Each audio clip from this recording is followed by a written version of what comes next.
All right, we're live. It is almost 9 o'clock Central Time. I posted on the community tab a couple of questions, or at least kind of what topics you guys wanted to cover tonight. I figured I would answer those, and then I would be in the shop here to answer any of the questions around tools, hand tools, stuff like that. I don't do a lot of videos down here in the basement. Just too hard to get in and do it. So whole group of you already. Oh, all my guys, what's up? Everyone asking. I know Texas Toast went live earlier, so maybe some of you guys were still on. Didn't want to conflict with him once I saw he was going live, so we'll go a little bit later. 13 already. That's pretty good. One thing I wanted to tell you guys about before we start is Justin Johnson's got a Kickstarter going for his next album. I'll put the link in the description once I close this out. He's doing another album, and of course you'll be hearing tons of whiskey barrel guitars on that. One of the top prizes is a whiskey barrel guitar. We put those at a little bit of a discount. So you can click over there and get your hands on one of the guitars we've got. 13 of you. What else? Dad and Dax, you posted a question on tools for your shop when you don't have a lot of space. What do you guys need to do? What do you need to do to get started? And I think I did a video on this a while ago. But if you're going to get tools to get started, you need a router, number one, obviously. I've got a bunch of sort of the Craftsman routers that I pull in and out from a table router to a plunge router. That's the first one. You can kind of knock that up and down relatively easily. I even got a custom router table I built. That was a video that I did that I could knock up and knock down in the Nashville shop. And then you need a bandsaw. The 10-inch bandsaw is probably the best size to start with for like $199, somewhere around there. I've got a Craftsman 10-inch sitting in the corner over there. That is an outstanding saw. I've used it for a while. That's probably number 2. 3 would be a drill press, but you can always use a hand drill. 4, I would say, would be a spindle sander, that rigid oscillating sander. And then obviously you need like a hand sander and stuff like that, but most of you guys, I'm assuming, have that already. So that was sort of the quick rundown on the basic set of tools you would need. What's up, Chris? I actually started building guitars in my first apartment, and I ruined the carpet, and I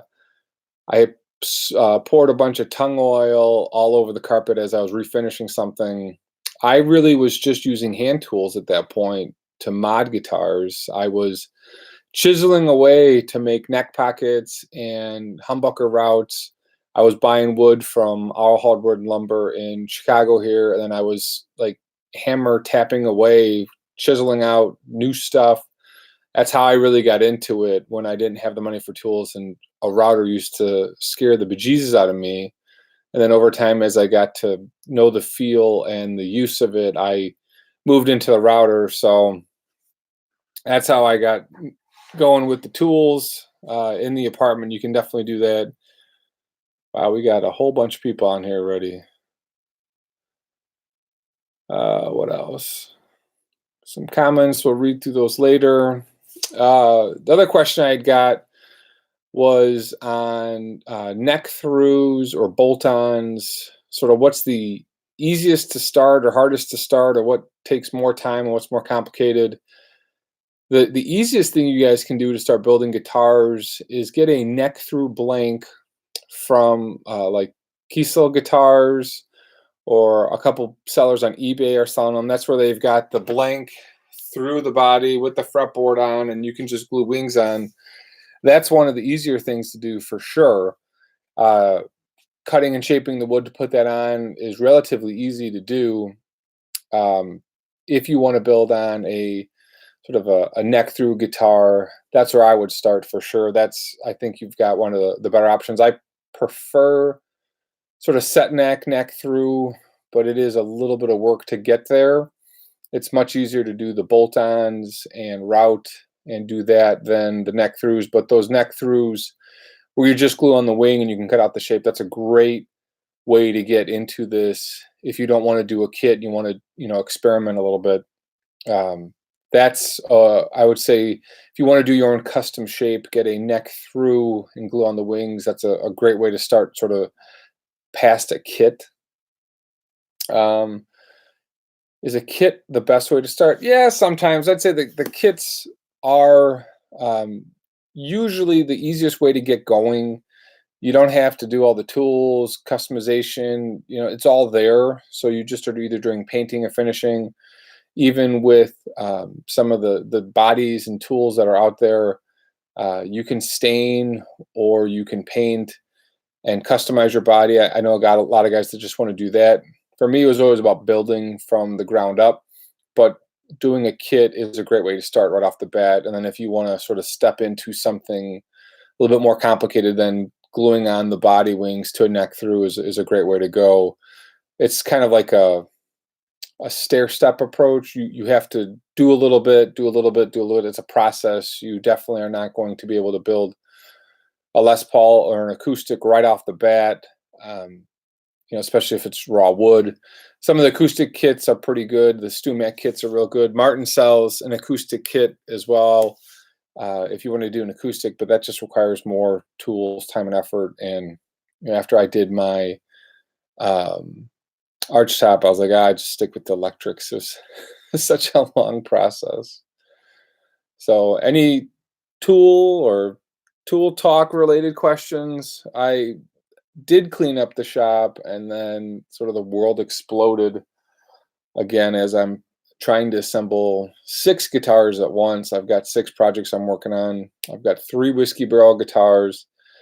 I've got 2 custom finished guitars, and then a couple of ones I'm filming some videos for. One will get posted next week on a Chibson, so you guys can look out for that. I did a review of a buddy's Chibson and sort of the pitfalls of that.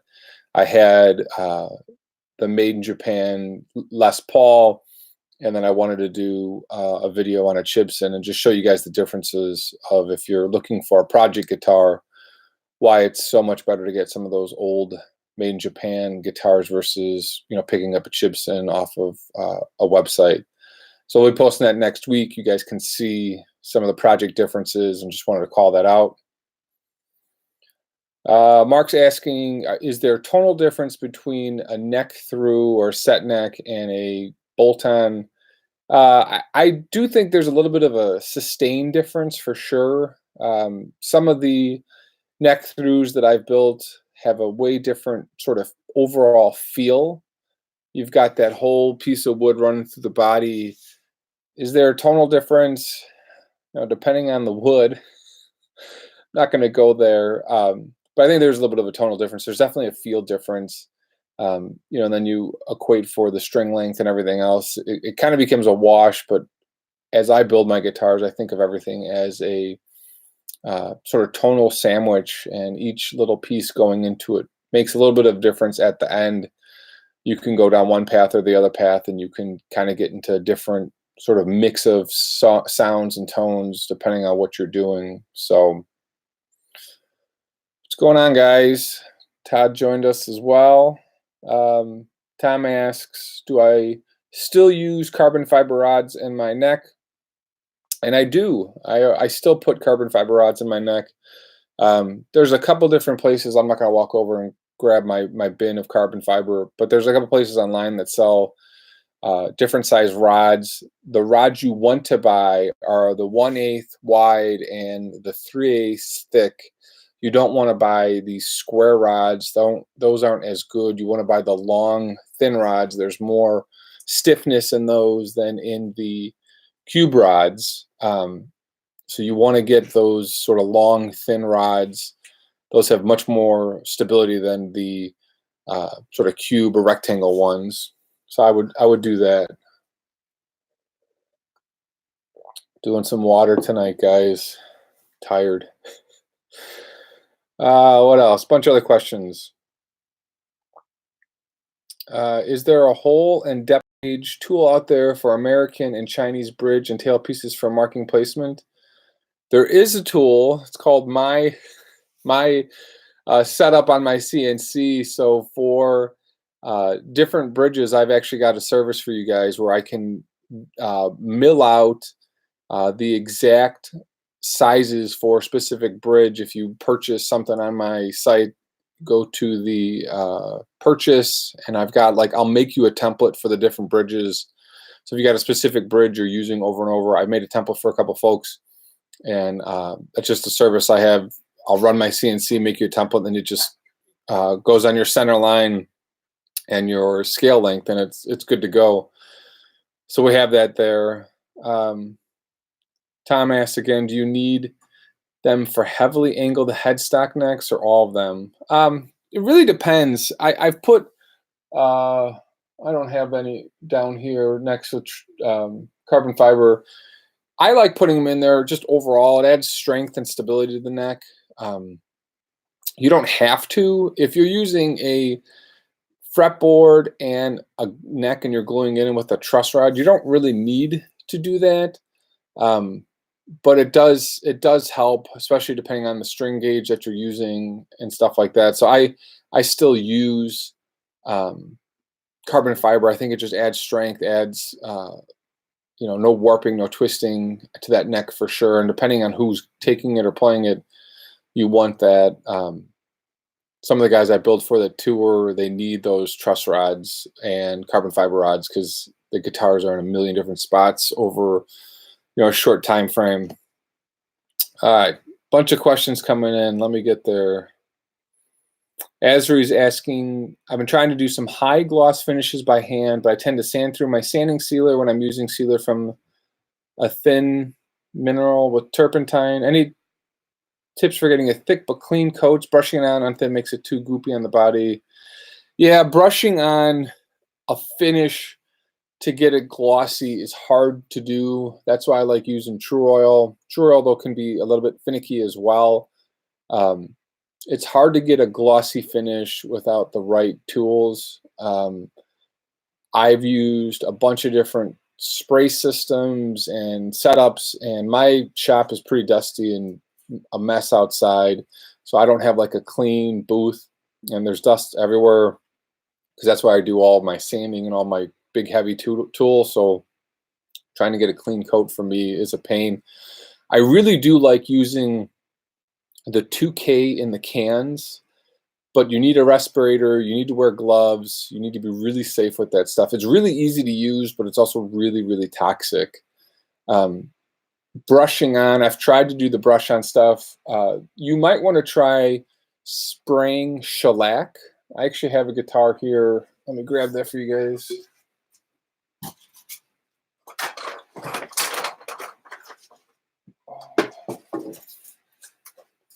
Some of you guys might remember this one. This was the Tigers I Burst. It's sort of faded. This is 2K on the front, and then the back is shellac that I sprayed on, and it actually has a nice, pretty thick coat. And then once that dried, I wiped on a little bit of True Oil, and it's got a really nice finish. Need to just finish this thing. It's just been sitting. But spraying shellac can get you a pretty high gloss finish because shellac you can buff out. That's another option you might want to play with is spraying shellac, thin it with denatured alcohol. That does build, so you won't really have an issue with sanding through it. So try that. As we look into shellac, you buy the chips, you soak them in denatured alcohol, and you could spray it. It's actually a pretty easy system to use. It just requires a couple more things. All right. What else we got? I'm refurbishing a guitar for a friend. It's a Schecter C1 Plus that was in a fire when it burned down. Any tips for leveling it back out to match the binding? I'm not sure what you mean by that, Jacob. Did the fretboard melt or the binding on the fretboard melt? If that happened, you're probably going to have to pull the frets and then reinstall binding and then re-put it over. let me know what you're saying. Oh, Spike, you did get the UV stuff. I got to look into that. I have not gotten there yet. I haven't. Is it like the Solar X or something like that? I got to play with that. C got sponsored by Seymour Duncan. Bad Carm. I don't know. What does that mean? Who got sponsored? The binding around the body. Here we go. Okay, so Jacob is asking for that Schecter. The binding around the body burnt. It's bubbly and uneven. So for the binding around the body, if it's bubbly, it's a lot to say. You could try and scrape it and see if you can get some of those bubbles out. Just if it's really bubbly, you may not get it. If it's black binding, the trick is to find some black binding and acetone, melt it down, and then sort of fill the bubbles, and then you could scrape it and sand it, and that might work. That's one of the tricks I have in filling gaps in binding. I did that video a while ago, but if you look at that, you can melt binding with acetone. I can't stand. And then you can go ahead and fill the gaps in the bubbles. Got my chair here so I can sit down. You might want to try that. Melt old binding or binding in acetone and then fill it with the bubbles. And if you sand it and scrape it, that usually does it. That's one of the tricks that you'll see a lot of guys do, is use acetone on binding to sort of clean it up. All right, Joshua, thanks for stomping for me. Sean from Scar My Guitar got sponsored by Seymour Duncan. Good for those guys. They've asked to do a collaboration, but I haven't gotten there. I got a lot of my own stuff I'm doing as well. All right, here we go. Another question. Big D, I'm working on my first bass build from scratch. I'm to the point that I've got some pickups and I'm going to route the cavity, but seem to be having a hard time with the tight corners on the jazz pickups. Any special bits? I'm not sure what you mean to route the cavity, but they seem to have hard with the tight corners on the jazz pickups.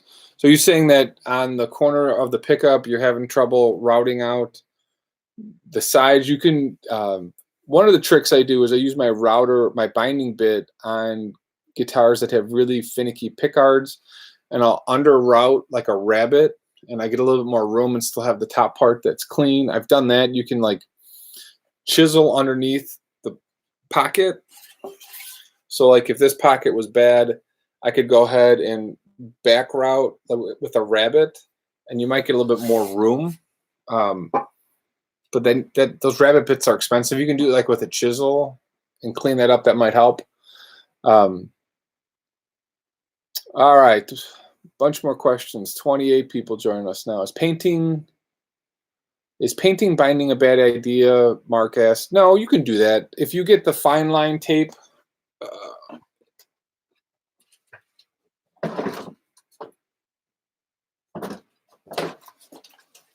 This is my bin of tape. If you guys need to paint lines, you can buy fine line tape from 3M, and it peels really nicely. Also, Glue Boost has a product that's like that as well. I'm actually doing a video for them on natural binding. This is new. It's a little bit different than the 3M stuff. This stuff is a little bit thin. This stuff is thicker. The Glue Boost stuff, you'll get a nice fine line. So you can paint binding for sure. There's all sorts of hacks you can do to get the binding to look right. All right, what's up? Let's see. Asri was going back on the shellacs, methyl spirits are the same thing. You're going to have to research that one yourself. Usually it's called denatured alcohol, and then you dissolve the shellac flax in denatured alcohol. I don't know if you can use the alcohol that you're mentioning. I'm not going to methylide spirits. You might get some Stolznia and dissolve it. That might work too. All right. What's up, bro? Do I still have the green and gold paisley Tele? I love that one. Yeah, I love that one too. I don't think I'm ever going to get rid of that one. I've actually had 2 offers on it, but it just sounds awesome. The pickup in there is outstanding. There's a Spanish guy that makes bridge pickups, Tele pickups, and it's the best pickup I've heard, even from my own. It just sounds so Tele-ish. I don't understand it. So I love that guitar. I love that pickup. All right, what else? Tom's thanking me for sharing this. Yeah, thanks for joining me, guys. It's a labor of love, and do make a little bit of money from this, so it's a win-win situation. I do really enjoy doing this, and I love selling the guitars. Plus, this helps me, in marketing my channel as well. I love sharing my knowledge and getting. I love when you guys actually send me your work. That's probably the most satisfying things I get, is when people want to do stuff or they've done something. I've seen guys who are, students of mine send me guitars. I'm like, damn, they're much better builders than me. There's some guys that are actually relatively famous now that have pretty decent deals. I'm like, I used to watch your videos. It's like, yeah, why can't I have your success? So I always think that's pretty funny. Yeah, isopropyl. That's what I thought. You got to use denature. The other one won't work. I think that's. That's true. All right. Is there a minimum thickness a neck has to be? No, not really. But you got 110 pounds of pressure. If you laminate a neck, you can get a pretty thin neck. So if you do like a 3 or 5 piece neck and you glue it together and you shave it down, you still always want to have a truss rod. Like if you look at those Jackson speed necks, those necks move a lot. I used to have a Jackson JTX Professional. That was my first real guitar 22 years ago, 25 years ago, something like that. And that neck was so thin, I hated it because I've got like a weird deep palm, but shorter finger. So I love like a offset V. A couple of my guitars have that. But you can get a neck pretty thin. It's just the stability and the tuning that it will move. It'll do it. So, all right, bunch of other questions. What would the cost be to replicate the green and gold Tele body only? So I'm actually doing that, and I've done a video of that, Tom, as well. For $250, I can retop your guitar. I've got that as a service, and I've got different fabrics as well. I'm doing one for a guy in Atlanta right now. He wanted me to customize the body a lot, so it's taking a little bit longer. But for $250, retop your guitar, same process as the video. I can use green. I have silver. I have a bunch of awesome colors. I've got the silver I'm going to use for myself. I'm going to do like a silver surfer guitar coming up. That's in my head. Got a lot of things in my head, just haven't got there. All right, George is on. What's up, buddy? Julian is out there as well. You guys are talking about alcohol. It's making me thirsty. I'd love to have a little taste right now. But water tonight. All right, the other question I got from folks was different oils, tongue oil, mineral oil. No, it's not vodka. I swear. It is water. I don't drink vodka. I drink bourbon. You got to drink what you sell.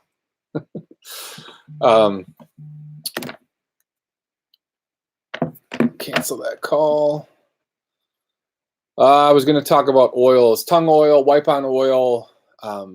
What's the difference between them? I need to do like a full video on that. It's hard to explain all that in this scenario without actually having it all in front of me and making sure I get all of my wording right as I do it.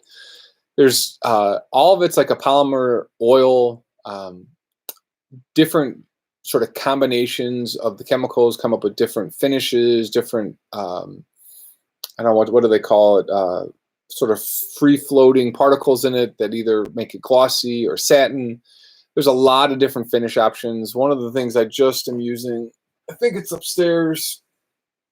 It is General Finishes has an armor product that's real thin that has a satin I'm starting to think I need to do my high quilted stuff in like a satin finish. Not a lot of guys do that, and I think it looks awesome. That's what we're doing on the double neck that's sitting in the corner. All the different oils, really just you need to play with them before you apply them, and all of them have a little bit different of a property. With the tongue oil, you can apply it, let it dry, and it's very sort of satiny. And then True Oil takes that and adds some sort of gloss to it. It's all very similar chemical compounds. They all kind of call it something different. They all dry relatively hard over time as well. The wipe-on poly stuff is very thin. I don't like that finish unless I'm looking for something to not yellow. I think with the wood and the wood choice you're looking for, True Oil usually goes well on a maple. It adds just a little bit of yellowing. I like wipe-on poly for like when I'm doing blues or blacks or greens. I don't want to like pull some of that color around. The True Oil has a yellowing agent. We actually were finishing the double neck and we used True Oil, and that yellowing reacted with the red and it sort of returned orange. So I didn't like that and pulled some of that off and restarted. So, all right, we got 36 of you going on. 16 thumbs up. Thank you for that. There's another guy that does some pretty good videos on finishes as well.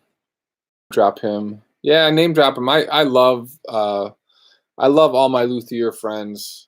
I think that's what's great about this community is that we all share knowledge. Texas Toast does some awesome work. Freddie Fretz, I think you guys all watch him. He is outstanding. He does some amazing work. My buddy Sog's on there. What's up? X Notes is online as well. Oh, we're getting there. Maybe we'll get to 50. I don't think I've gotten 50. I always join Texas Toast, and he's got a much better sort of group of people that go live with him. For me, I'm always going live at random times, 10 o'clock, 10:15 Eastern, and it's 9. I think some West Coast guys could probably join after dinner. Is there any type of finish such as tongue or True Oil that can be applied to rattle can finishes? Actually, Mark, I got a video coming on that. I bought some Mohawk satin finish spray. It's supposed to be here 2 days ago. I don't know where it is. I'm hoping it comes in tomorrow, but that's what we're actually going to put on the double neck. That stuff's supposed to go on really well. So, all right, what else? Yeah, I watch Chris from time to time. Chris is a good guy. Yeah, screw Brad. Don't comment on him. Get Brad out of here. No, Brad and I are fun. I still have to ship the dump to him. Brad's got a really great channel on the spray can stuff. He's done some really amazing things out of the spray cans. I think he has the one where he sort of does like the ghost flames. That's something I always want to try. It's just, that's not my thing all that much. So, all right. Rob Lewis, I'll be sending you some pictures of the Dean giveaway guitar soon. I'm nearly finished with the rebuild. Oh, yeah, Rob's the guy that won the broken Dean neck. I sent it down to him. I think he's in Kentucky. I'd love to get some pictures. I can throw them up here. X Notes asking, are you going to do another rainbow type of guitar finish? I don't know. Like Paul Reed Smith has that. I don't know if I'll do that. I did the Swarovski crystal rainbow finish on that Paisley body. That actually was received pretty well. I don't know if I'll do another one of those. What happened to the guitar with the build off of Brad? It's still sitting right there. It should be done sitting now. It's sat for about 3 weeks. I'll do my final setup, and then I'll give it away to a veterans organization. I don't know if you guys follow Gibson on Instagram. They actually did a Guitars for Veterans thing where they donated a bunch of guitars to Guitar for Veterans. So props to Gibson for doing that. I know I'm a pretty decent critic of them, but they gave them a bunch of sort of like green and black Les Paul customs, and that was pretty awesome. It's weird. I don't know why they didn't share that story. They did it as an Instagram story, and you see it, then it was gone. I don't know why they wouldn't post that to YouTube. yeah, obviously they're marketing themselves, but guitars for veterans is a pretty important thing, and that was pretty cool that they did that. So got to give them props there. All right. Oh my God, so many questions. You guys are coming on now.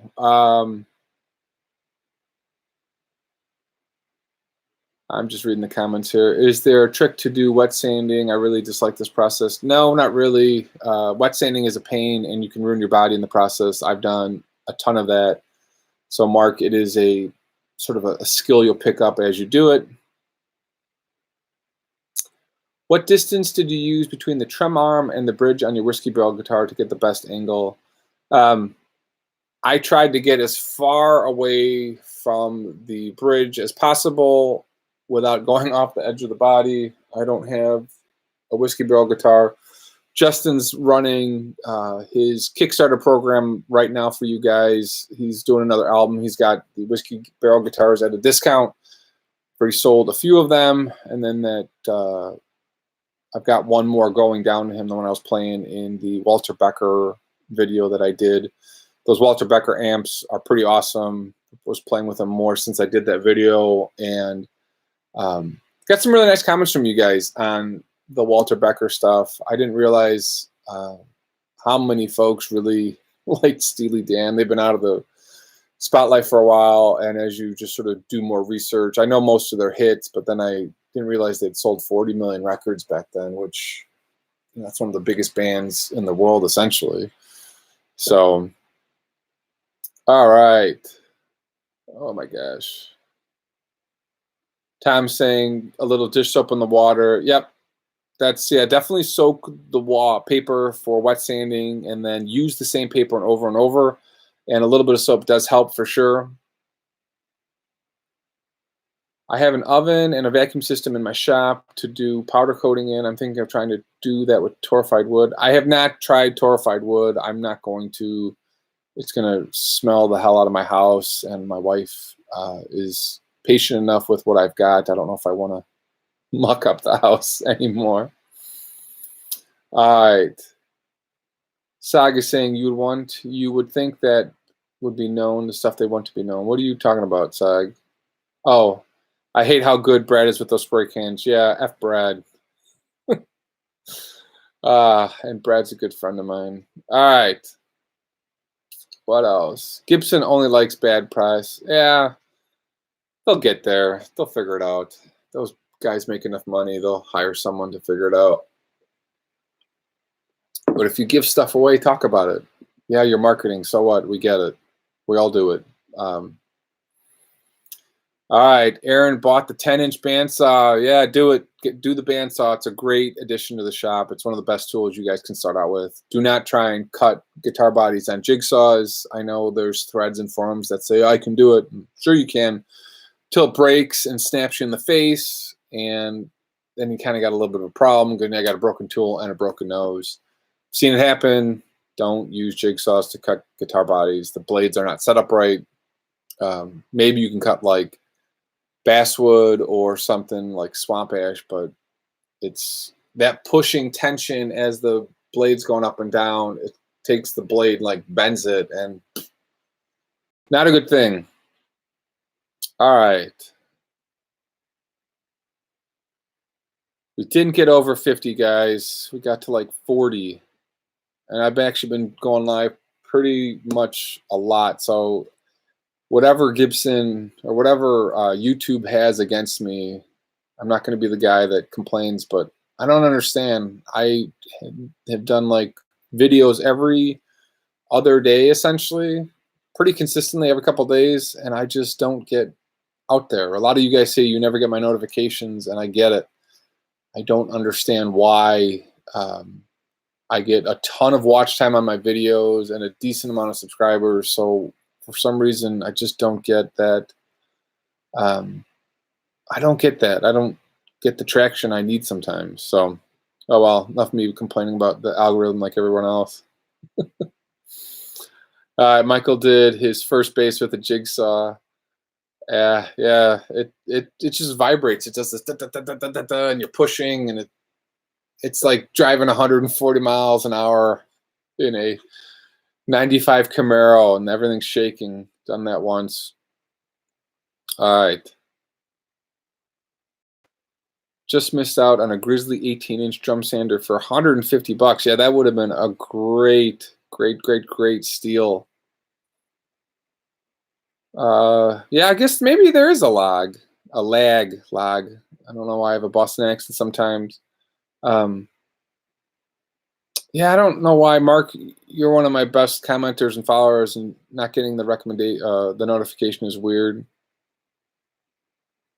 Pablo is like a caveman. Yeah, you can still do a lot with hand tools. I built a bunch of guitars with hand tools from the beginning. I just think once you build a guitar, you're going to build another one. You're going to build another one. This is like one of those things. Once you get into it, you're not going to stop, unless you just didn't like it. But for the most part, I know all you guys like doing this. So invest in the tools, and for your own sanity, go to pawn shops, pick up tools at pawn shops. You get some duds, but you also get some great finds. Sometimes buying on eBay is scary, but if you go to a pawn shop frequently enough, you'll get to know the owner, and the owner will tell you what's good and not good. There was a guy in Elmhurst when I lived in Elmhurst years ago. He had a pawn shop in Franklin Park, and I would be in there every other week, and we got to know each other. He's like, that's pretty much brand new. I know the guy that brought that in. This is not hot. This is real. So it's pretty funny. All right. I didn't get a notification at all for this. I just happened to be browsing and saw you. Well, thanks for joining, Tom. I appreciate that. We're going to give you guys 4 more minutes here, and then I got to lay down with the oldest. Would I do a wide drum sander or get a planer if I had the choice? I have had the choice, and I have a drum sander, and I would rather have that than a planer.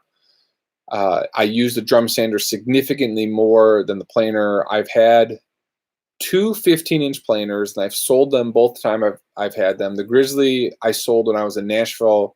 Just wasn't using it. I mean, if you're processing a lot of raw lumber, then get a planer. But for the most part, what we do, we can use sort of dimension lumber already.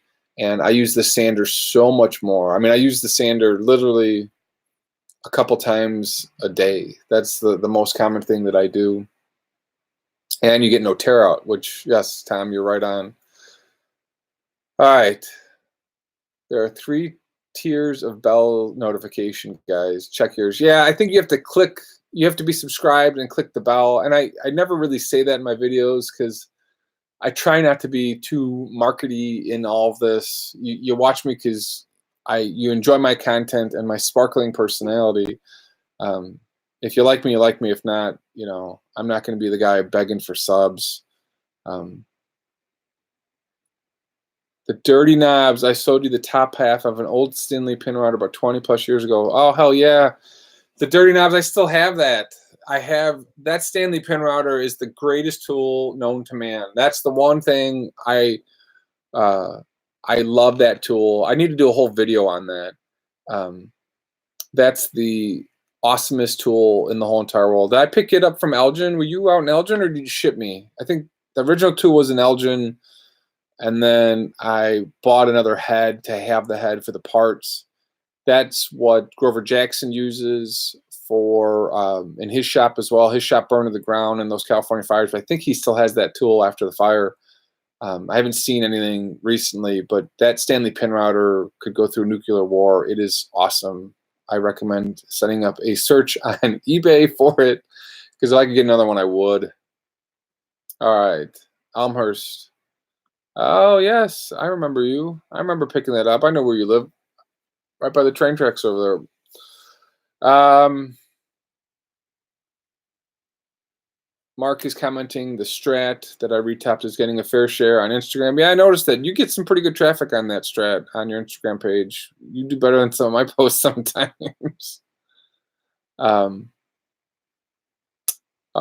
O is asking, I saw you finish that funky piece of wood. Look great. Curious what you did to bring a more boring piece of wood out to get the wood to stand out. That's my favorite thing to do, is to get a sort of okay piece of wood to pop. And the way you do that is use more colors. So if you've got like a mid-grade piece of maple, if you do brown, red, orange, and yellow, you'll get that to pop a little bit more. If you got a really heavily figured piece of wood, you really only need to use like 1 or 2 colors. But with a sort of boring piece of wood or one with not a lot of figure, if you use more coloring and sand back, you can get that wood to pop a lot more. The dirty knobs, you better send me an email where you know there's another one. I want that tool. I will definitely pay money for that. That's the greatest tool known to man. If I had the means, I would replicate that tool.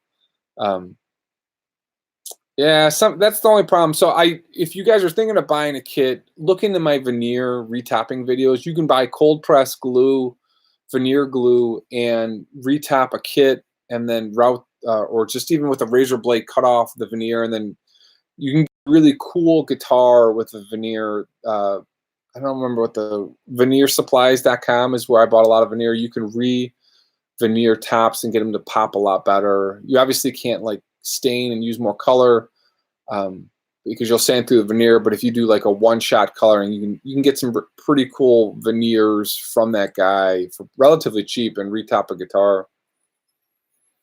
All right, so I am 42 minutes in. We're gonna cut it up here.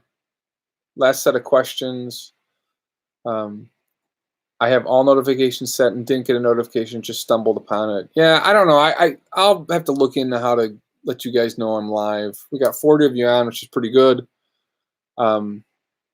Yeah, Mark, I don't have a spray booth. I want to do it. I just am out of room. So eventually, yeah, dude, send me some pics on that pin router. I'll definitely be looking into that. Thanks for joining me, guys. 42 minutes. US Blues, I have a video on retopping a body with an oak veneer. Search that. I think look up like oak, Big D Guitars veneer. I've got a video on there. You can take a look at that. But we are 42 minutes in, guys. Thank you for watching. Thanks for joining me. And we'll talk. We'll keep doing these, and maybe we'll get to 50 people at one point. See you guys.